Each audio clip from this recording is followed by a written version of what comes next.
Senhor e Salvador de Jesus Cristo. Observa só uma coisa nesta oportunidade, que Jesus, ele percorria todas as cidades e aldeias ensinando na sinagoga.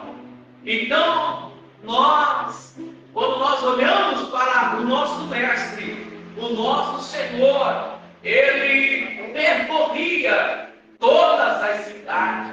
Naquela época não tinha carro como nós temos.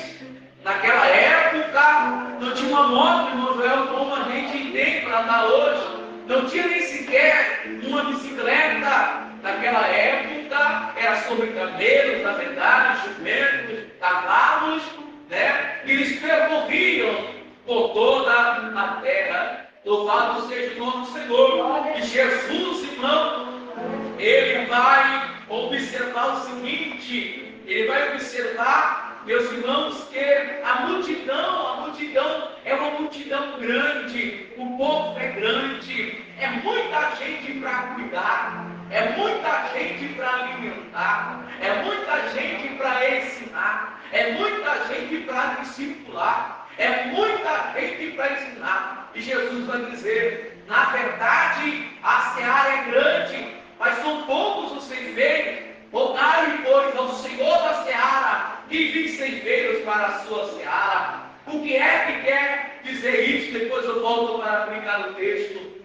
O que é que quer dizer isso? A seara, meus irmãos, é um campo onde os agricultores da época cuidavam deste campo. Neste campo, eles plantavam o presbítero Cleverson. Neste campo, eles regavam até o ponto de uma colheita. Quando Jesus disse que observai, olhai os campos que já estão prontos para a ceifa, que já estão prontos para a grande colheita. Louvado seja o Senhor. Olhai e observai, e já é vinda a volta do Senhor. Quando ele vai dizer isso, meus irmãos, ele está dizendo o seguinte: que aquele irmão que vai semear, ele semeia a semente no campo, ele vai cuidar dessa semente, ele vai regar essa semente vai começar a brotar, aleluia. E quando começa a brotar, ele tem que regar, ele tem que cuidar, aleluia. Mas quando, irmão, está pronto para colher, se para plantar usa 2, se para plantar usa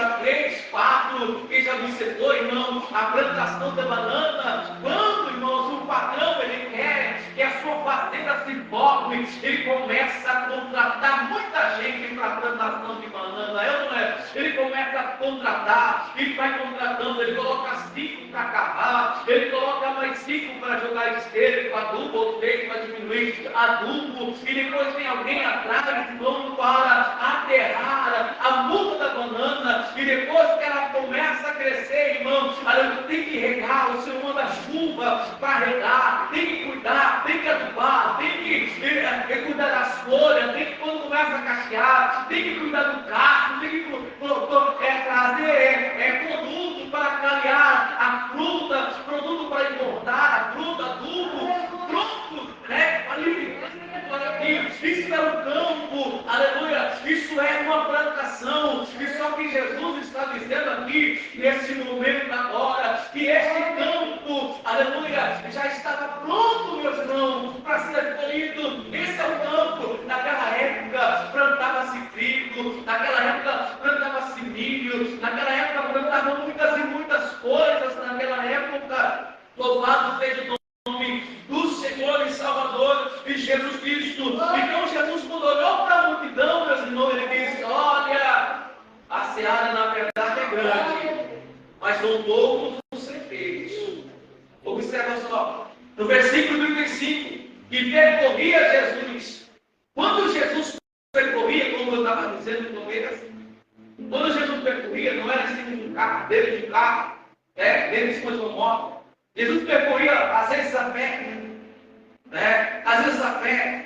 Jesus percorria às vezes de cavalo. Jesus entrou em Jerusalém, Mateus 22, montado em um jumentinho para cumprir a promessa.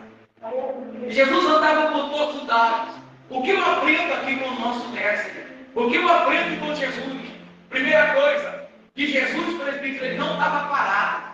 E Jesus ele não ficava parado. Jesus estava movimentando-se. Jesus estava à procura de fazer a vontade do Pai. Aleluia. Quando Jesus se depara na beira do poço com aquela mulher, começa a evangelizar aquela mulher. Quando começa a evangelizar aquela mulher, o discípulo pergunta para Jesus, está preocupado, porque eles estão com fome. E Jesus diz, a minha comida, a minha bebida é fazer a vontade do meu Pai. Jesus não estava preocupado, meu irmão, com o seu próprio estômago, com todo temor, eu falei. Jesus não estava preocupado com o seu próprio estômago. E Jesus estava preocupado em fazer a vontade de Deus. Em fazer a vontade de Deus, Pai, que o enviou. Jesus estava, outra coisa, Jesus percorria por todos os lugares. Então o tempo é pouco.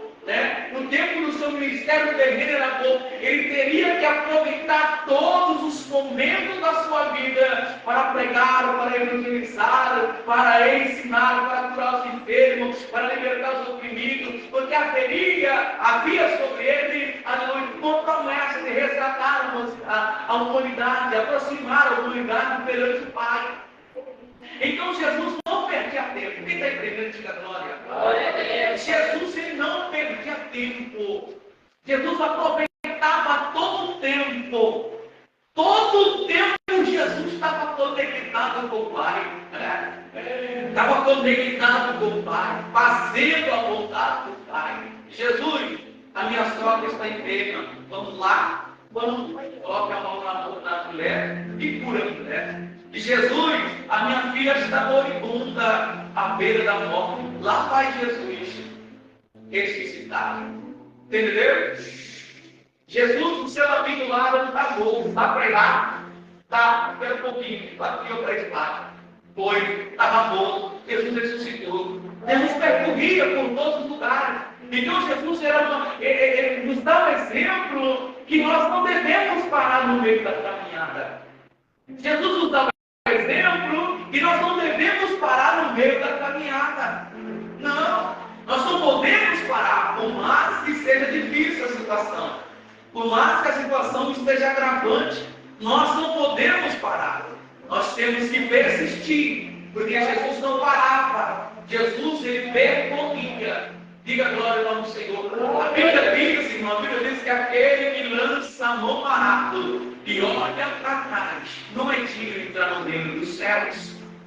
Aquele que coloca a mão barato, deixa eu simplificar, aquele que coloca a mão na obra de Deus, para fazer a obra de Deus, e olha para trás, com a mão barato, trabalhando, esse negócio seria Deus é muito complicado. Esse negócio seria Deus tem que andar em santidade. Esse